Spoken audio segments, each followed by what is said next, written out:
viu? Prazer nosso. Fiquei muito feliz com o convite. O convite veio pela Pri, né? Então agradeço ela por ter mediado esse encontro aqui pra gente. E para mim é sempre uma alegria estar nesse espaço, partilhando, trocando. Eu sou psicólogo, mas eu também sou professor. E sou professor de psicologia, sou professor de um monte de outras coisas. E durante bastante tempo eu sempre disse que as pessoas falam, o que você faz? Ou então aquela coisa da gente, quando tem que escrever profissão, né? Eu sempre escrevi e disse que eu era mais professor que psicólogo, ainda que eu fosse professor de psicologia. Né? Então eu gosto muito desse momento, dessa troca, porque eu acredito que é um dos momentos mais importantes que a gente pode realmente aprender, trocando. Né? Trocando. Essa ideia das masculinidades aparece para mim, compartilhando um pouquinho aí com vocês, né? De uma forma bastante pessoal. Eu pensando isso na minha própria vida. Particularmente a partir do meu segundo casamento. E pensando muito em que homem eu estava sendo, que homem eu tinha sido até aquele momento, pensando a respeito da educação que eu recebi, pensando muito a partir dessas relações afetivas com as mulheres. E depois, quando eu fui pai, né? Eu sou pai, e pensando bastante a respeito do que significa isso, e pensando muito na relação com o meu pai. Então eu me questionando no meu dia a dia, na minha própria vida. E por trabalhar na área da educação e da saúde, eu fui percebendo que também era uma questão muito presente. Eu sempre trabalhei com muitos homens, né? Tanto como na parceria do trabalho, como também atendendo homens. E eu fui percebendo alguns atravessamentos comuns, algumas coisas comuns. E isso me levou hoje a 2 trabalhos que eu realizo. Um é o Homem a Homem, que é um encontro que ocorre mensalmente, aqui relativamente perto aqui na Lapa, e é um espaço aberto para homens, na qual a gente passa um tempo conversando a respeito desse sentido, a respeito do que significa ser isso, e também questionando algumas verdades que talvez a gente tenha.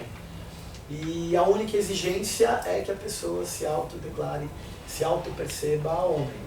Então é um espaço pedagógico de aprendizagem, onde homens ensinam homens a respeito das possibilidades todas disso, e política, porque a gente acredita, e eu particularmente acredito, que muito das mudanças que a gente tanto deseja no mundo vai passar por esse tipo de implicação. Né? A gente sempre ouve todo mundo falar, porque a gente tem que ser contra a violência contra a mulher, tem que ser contra as violências e os abusos contra as crianças. E a gente sabe que a maior parte da violência contra as mulheres e as crianças, quem comete são homens. Então, a gente não pode esperar que apenas as mulheres transformem a realidade a respeito dessa questão. Eu, pelo menos, passei a entender que os homens precisam se implicar diretamente com o enfrentamento da violência contra a mulher. E isso, então, me leva a um outro trabalho que eu faço, eu participo, que é fazer parte de um coletivo que chama E Agora José, que é um grupo voltado para a formação de pessoas que querem trabalhar com grupos de homens. Dentro desta formação que a gente faz, a gente também tem uma frente que é de formação de grupos reflexivos. Grupos reflexivos são grupos de homens que reúnem homens agressores. A grande maioria desses homens estão ali por uma determinação judicial. São homens que estão respondendo à justiça, enquadrados na Lei Maria da Penha, e que precisam participar desses grupos de reflexão. Tem aí uma média de 16 a 24 encontros, e a presença desses homens, em boa parte, é uma presença obrigatória. Então vocês imaginam mais ou menos como muitas vezes é começar esses grupos, né, com esses homens que estão ali obrigados, forçados, respondendo um processo judicial. mas que a gente vai percebendo que no decorrer do tempo é muito interessante o efeito que isso causa. Né? As mudanças que vão ocorrendo na vida desses homens. Então é mais ou menos essa experiência. Trabalho também bastante com a questão da saúde mental da população negra. Então faço muitos grupos de homens negros para pensar a questão das masculinidades negras. E aí durante a nossa conversa aqui eu vou falando um pouquinho, particularmente porque eu fico falando no plural o tempo todo, né? Porque que não é a masculinidade, senão as masculinidades. Né? Por que é importante fazer essa distinção aí? Tá bom? De novo, obrigado pelo convite e pela disponibilidade de vocês estarem aqui para a gente conversar sobre isso. Tá bom? Bom, bem-vindo, né, mais uma vez. Acho que é a nossa satisfação de te receber. E eu queria passar a palavra para vocês. E queria perguntar qual grupo se sente à vontade para começar, se vocês combinaram alguma coisa sobre qual grupo começaria. Não, você que escala aí. Pode ser? Pode ser? Então, se vocês se sentem bem para começar, pode começar. Boa noite, Alessandro. Boa noite. Na sua opinião de psicólogo, o que se passa na mente de um homem que é machista e violento, que vê a mulher como um objeto? Pode ser alguém com trauma de infância, de violência doméstica? Obrigado. Então foi você que fez essa pergunta. Eu elaborei a pergunta. Ali, né, elaboração. A Pri compartilhou comigo um pouquinho, né, só para vocês saberem, tá? Ela falou, olha, só para ter uma ideia, o que o pessoal já andou pensando. As perguntas que vocês fizeram, a gente mandou para ele com antecedência para ele já ir pensando. Né? Para eu ter uma ideia, né? Tomar um eu lembro susto aqui com a pergunta da Paula. Dessa pergunta aí, Paula. Então, uma questão bastante importante mesmo, né? Uma pergunta, na verdade todas, assim, eu achei muito legal, viu, gente? Achei muito legal mesmo, tudo que eu pude olhar ali. Bom, você pensou o que passa na mente do homem machista, né? E o tanto que isso pode ter uma influência... Infância, né? Um trauma de infância. Uhum. A gente talvez possa começar... Acho que tem muitas maneiras de pensar sobre essa questão, mas acho que um jeito para a gente poder olhar para ela é considerar o fato de que todo menino nessa sociedade, sem exceção, vai ser influenciado, vai ser orientado a acreditar em uma determinada verdade. E isso passa pelo próprio processo de socialização que todo mundo vive. Né? Nós fazemos parte de uma espécie que ela depende do seu grupo. Né? Então, eu só sou o Alessandro porque um grupo antes de mim garantiu a minha existência física. Né? Somos frutos do cuidado. A gente não é que nem golfinho, né, que nasce e já sai nadando, né? O ser humano, a espécie humana precisa de cuidado por muito tempo. Né? E aí a gente vai desenvolvendo uma linguagem. E essa linguagem vai ser marcada por algumas orientações, vai ser marcada por alguns... De repente, pelo pai, pela mãe. Normalmente é pai e mãe, quando tem pai e mãe. Mas tem que ter um adulto, tem que ter alguém responsável para garantir isso. E aí a questão que você me coloca é assim, eu acho que envolve um entendimento a respeito do que é ser homem e ser mulher. A nossa sociedade diz que ou é homem ou é mulher, ou é macho ou é fêmea, e que isso depende dos órgãos sexuais reprodutores. Né? Depende disso. Nasceu, olha lá e diz o que é e o que não é. Né? O Felipe acabou de me contar. Antes de nascer. Exato. Antes de nascer. Né? Na verdade começa já na imaginação, né? Quando eu tiver um filho, como vai ser? Vai ser uma menina, vai ser um menino, o que eu vou fazer, como vai ser e tal, né? Exatamente, antes. Né? Então quando você fala assim, será que isso tem a ver com trauma? Eu acho que tem a ver com essa orientação. né? Porque a orientação que todos nós recebemos, ela é, na nossa sociedade, enquanto valor de sociedade, machista. Infelizmente. Homens e mulheres recebem, na sua grande maioria, uma educação machista, aonde mulheres devem ser tratadas de um jeito e meninos e homens devem ser tratadas de outro, né? Onde homem faz de um jeito, mulher faz de outra, né? Então é menino, Uma coisa meio mecânica também. passa por tudo. Então é dizer assim, menino tem que se comportar assim. Menina, não senta assim. Menina não pode sentar assim. Vocês já ouviram isso, né? Menina não pode sentar assim. Menino, né? Menino não chora, menino. Homem não chora. Homem não chora. A gente não escuta isso quando está adulto. A gente escuta isso a primeira vez quando a gente é criança. Aí a gente poderia dizer que talvez existe uma espécie de trauma. O que é um trauma, né? Um trauma é justamente uma ruptura, né? É uma ruptura. Algo inesperado acontece, né? Por exemplo, estou andando aqui, eu caio, bato o braço, né? Tem um trauma. Quebrou, tem um trauma.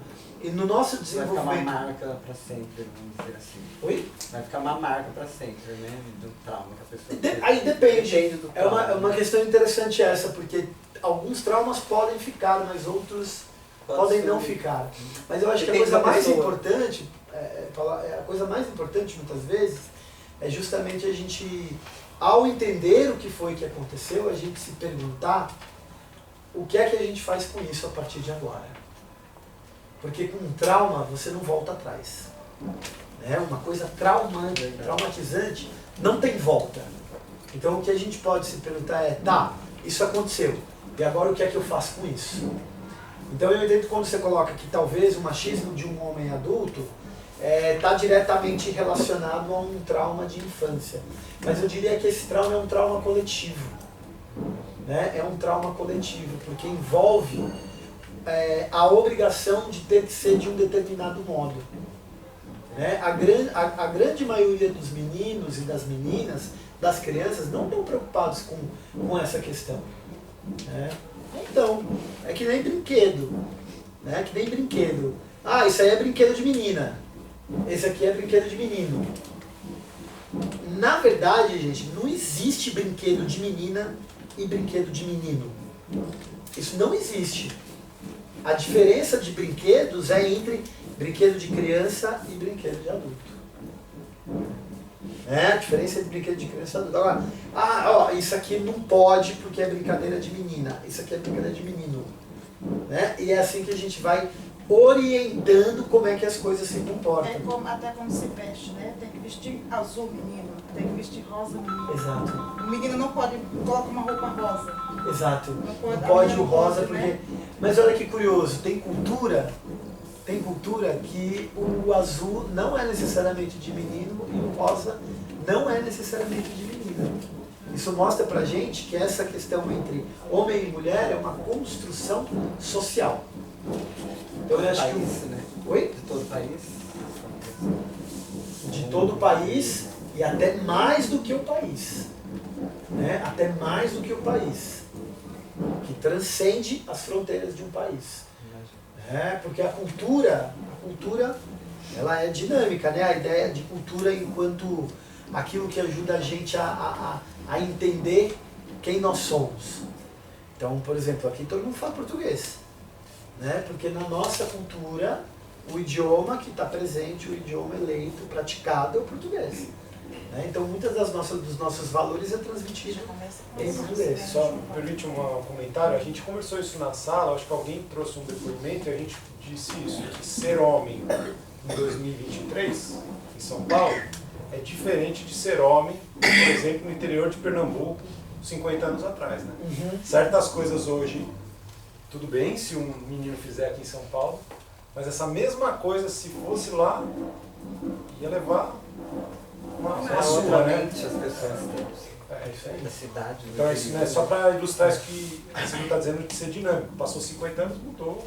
que era, né? É isso aí. Mas é o isso aí. machismo não mudou muito, né? Então, O machismo aí é, continua, né? eu acho que eu estou pensando muito na sua pergunta, falar que é, de novo, sobre o que acontece na infância e que pode influenciar a vida adulta. E o que acontece na infância é muito importante. A pessoa conviver com isso durante a fase de jovem, adulto, até ela crescer. Uhum. Talvez, mas se livrar disso também, né? Como você disse também. Pode se livrar, sabe? É possível, é possível. Mas isso não nos libera de algum trabalho, né? Isso pode ser bastante trabalhoso. Ter que se livrar de algumas coisas, né? Ter que transformar algumas coisas, ressignificar algumas coisas. Mudar atitude. Obrigado. Mais alguém do grupo quer perguntar dentro desse assunto? Acho que eu já posso ir, né? Boa noite, Alessandra. Eu sou a Sônia.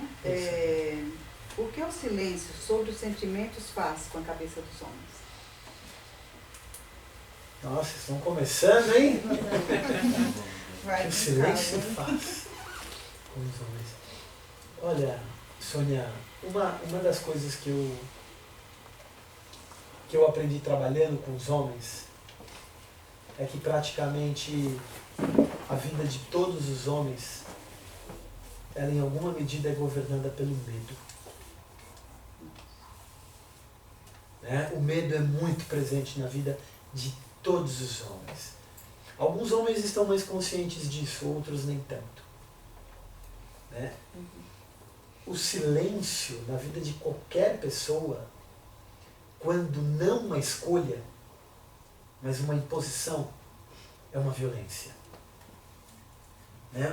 O silêncio, quando imposto, né? Você é obrigado a silenciar, é um ato de violência. Mas talvez mais por medo, Particularmente por medo. Né? E aí eu te dou alguns exemplos, né? Na vida dos homens. Na vida dos homens. Os homens podem ter medo, por exemplo, de serem julgados. Os homens podem ter medo de acreditarem que não serão capazes de cumprir com a sua obrigação. Os homens têm medo de que algo seja tirado da sua vida. Os homens têm medo de perder alguma coisa, alguém ou algo no trabalho. Né? Então o silêncio, aí a gente voltar na questão, né, da criança aí. Né? O silêncio para os homens começa desde muito pequenininho. Acho que a maioria dos homens que estão aqui, né, fazem parte, se não todos, né, fazem parte de uma geração, né, que criança não tem querer. Fica quieto, porque aqui quem manda sou eu. Talvez todos, boa parte de nós tenhamos crescido numa casa assim, né, na qual criança... eu cresci numa casa que criança não tem adulto conversando. eu também passei por isso. Né? Tem adulto Só olhar, conversando. entendia. Ó, meu pai quase nunca me bateu. Raríssimas vezes. Porque não precisava. Não precisou. Só o olhar do homem, né? E eu não tenho dúvida que meu pai me amava.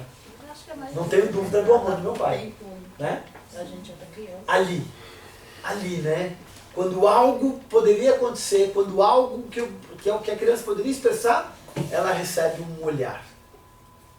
Um olhar de quê? De silenciamento. Né? Então, às vezes, o olhar pode ser tão duro quanto um golpe. Né? Então, o silêncio na vida dos homens, considerando até que vocês viram o documentário Silêncio dos Homens, né?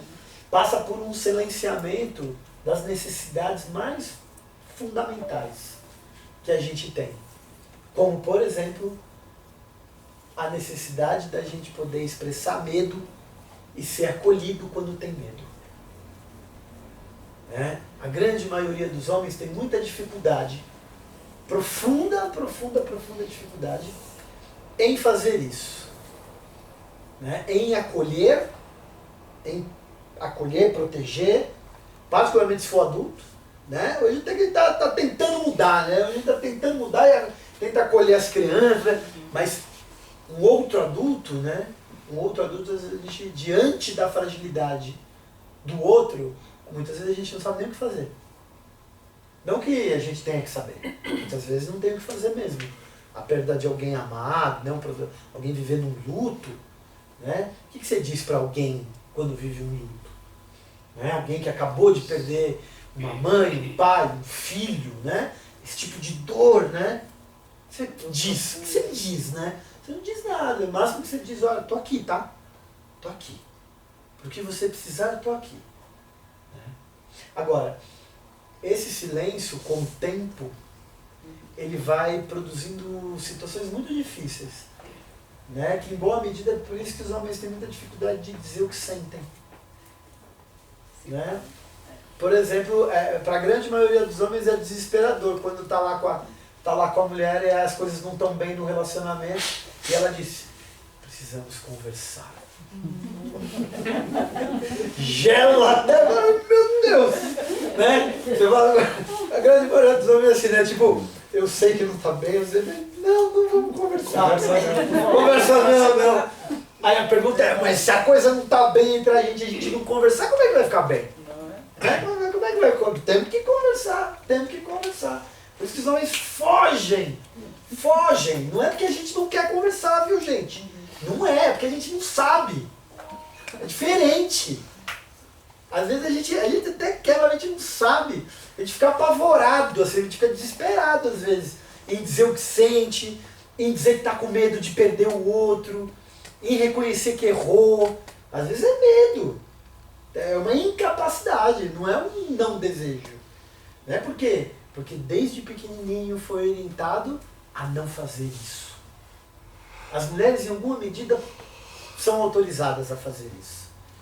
Né? As mulheres são autorizadas a expressar algum tipo de vulnerabilidade, fragilidade, sentimento, né? Inclusive nas brincadeiras de menino e menina, né? A ideia da boneca. Né? Por que vocês acham que a boneca é brinquedo de menina? É já para treinar a maternagem, é para treinar a ser mãe. Mas é só mulher que é mãe? Por que a gente não dá um brinquedo pro menino para ele treinar a ser pai? Então, Né? Dá um brinquedo pro menino lá, dá um boneco pro menino. dá um carrinho, uma bola, pra aprender a... Aí a menina brinca do quê? Ah, eu sou a mamãe, né? Você não vê um menino pegar um boneco e falar, eu sou o papai. Né? Não é, né? Percebe? Tudo isso é orientado, tudo isso vai sendo aprendido e desenvolvido. Né? Então os homens até expressam sentimento, mas expressam sentimentos normalmente nocivos. Por exemplo, um sentimento que os homens expressam com relativa facilidade. Não é sempre, mas relativa facilidade. Raiva. Né? É um sentimento que os homens até conseguem expressar. Raiva, insatisfação. Né? Assim, isso eles até conseguem. E sabe? Né? Como sabe? Sabe direitinho. A pergunta é, né? Diante do silêncio que não podia, inclusive na infância não pode nem expressar raiva, né? A criança, quando muitas vezes só está com raiva, o que a gente faz? Não faz isso, não faz assim que isso é feio. Não é isso? A gente orienta a criança de que ter raiva é feio. Só que, gente, quando a gente é adulto, muitas vezes a gente precisa expressar o quê? Raiva, né? Porque faz parte da nossa humanidade. Medo, raiva, alegria, amor. Ser humano, para ser humano, tudo isso tem que estar presente. E a gente vai tentando, né, equilibrar e dosar essas coisas. Né? Se a gente aprende olha, não pode expressar coisa ruim. Né? Só pode expressar coisa boa. Né? Vai desequilibrando. Então não é ter medo da raiva, por exemplo, mas é poder entender o que ela pode causar. Né? Então muitas vezes na nossa infância, o que acontece com os meninos é isso. Aí logo o que está dizendo para os meninos, não pode, hein? Menino não chora, hein? Mas ao mesmo tempo, quando os dois meninos estão tendo uma disputa ali, né? Seja do que for, muitas vezes diz o que para o menino? Né? Ó, não é pra apanhar, hein? Na rua. Não incentiva ele a brigar. Né? Se defenda. Se defenda. Se defenda. Se te bater, devolve. Né? Se te xingar, não é para levar desaforo. Se apanhar na rua, quando chegar em casa vai apanhar. É isso aí. É de novo. Percebe? É assim que os meninos vão aprendendo a expressar o sentimento deles, né? Não é do mesmo jeito que a gente ensina as meninas, né? Não é do mesmo jeito. Você é uma né? princesa, não pode fazer isso. É isso aí. O silêncio tá aí, Sônia. Percebe? O silêncio vai causando isso na vida dos homens. Uma incapacidade de dizer o que sente. E por passar tanto tempo sem dizer o que sente, começa a não entender o que está aqui dentro. Fica, né? Como não fala, começa a ficar confuso a respeito do que está sentindo. Aí não consegue dar nome para o que está sentindo. E porque não consegue dar nome para o que está sentindo, tenta fugir, desviar do assunto. Né? Não vou entrar em contato com isso. Não sei o que esse negócio vai fazer comigo. Né? Não sei o que esse sentimento aqui vai fazer comigo. E aí na vida adulta, o que é esperado dos homens, muitas vezes? Né? Que um homem de verdade tem que ser determinado. Um homem de verdade tem que ser resolvido. Um homem de verdade tem que saber o que quer. Um homem de verdade... Aí percebe um monte de... Né? E não que esses não sejam valores importantes, tá? Não que isso não seja importante. A gente saber o que quer, né? A gente ser resoluto, capacidade... Né? Não estou dizendo isso, tá? Estou dizendo que quando só se torna isso. Né? E aí o silêncio é uma espécie de estrangulamento. Não é à toa que os homens morrem antes que as mulheres. Né? Não é à toa. Né? Normalmente os homens morrem primeiro que as mulheres. Homens têm mais infartos do que as mulheres. Homens desenvolvem mais, por exemplo, problemas de saúde envolvendo hipertensão. Né? Homens desenvolvem mais, por exemplo, abuso de drogas, álcool. Não é à toa que a maior parte das pessoas alcoólatras são homens. Não é à toa que a maior parte das pessoas que cometem suicídio são homens. Não é à toa. Né? Porque esse silêncio, uma vida de silêncio, vai estrangulando, né? Uma vida de silêncio. Panela de pressão, né? Chega uma hora, a pressão tem que sair, né? Se a pressão não sai, né? Se não sai, tem um jeito seguro da pressão sair, não é? Na panela, né? Tem um jeito seguro da pressão sair. Agora, se a panela tá lá e você pega ela e abre, o que vai acontecer, né? É isso. Muitos homens sentem isso quando são, né, provocados com o que estão sentindo. Eles sentem como se alguém estivesse tentando abrir a panela sem antes desligar o fogo, deixa a pressão sair um pouco, põe debaixo da água, né, abaixa a temperatura e tal. Né? Muitos homens se sentem sem essas coisas. Não, estão tentando abrir a tampa. Né? Então o silêncio vai causando esse tipo de coisa. Então o que a gente precisa fazer em boa medida é praticar a conversa. Né? É praticar o diálogo até quando é difícil. Tem que conversar até quando é difícil conversar. Por isso que a gente precisa fazer um trabalho profundo. Todos nós temos muita responsabilidade com as crianças. Em ouvir as crianças. Né? Ouvir. Né? Às vezes a gente está vendo que a criança está lá com dificuldade de dizer alguma coisa, e a criança na dificuldade de dizer, o que ela mostra pra gente? Um comportamento que normalmente a gente reprova. Então uma criança, quando está tendo um comportamento que a gente reprova, está tentando dizer alguma coisa e não está conseguindo. Ela está tentando dizer alguma coisa e não está conseguindo. Ela não está conseguindo ou porque ela não tem linguagem ainda, ela não consegue verbalizar os sentimentos dela, porque é uma criança, ou porque ela está percebendo que ninguém vai ouvir. Que ninguém vai ouvir. Então ela fala, né? Quer dizer, não é que ela fala, né? Nem é consciente, tá? Mas o comportamento às vezes da criança é: vocês vão me ouvir, vocês vão olhar para mim de um jeito ou de outro. Eu vou botar fogo no gato, mas vocês vão ver se vocês não vão olhar para mim. Vocês vão ver. Vocês vão ver. Né? Então a gente poder ouvir as crianças, principalmente quando uma criança está irritada. Só da gente abaixar, olhar para a criança e falar, você está irritado, né? Você está com raiva, né? Você está chateado, você está triste. Só de fazer isso, muitas vezes a criança já tô com raiva, tá com raiva, tá bom,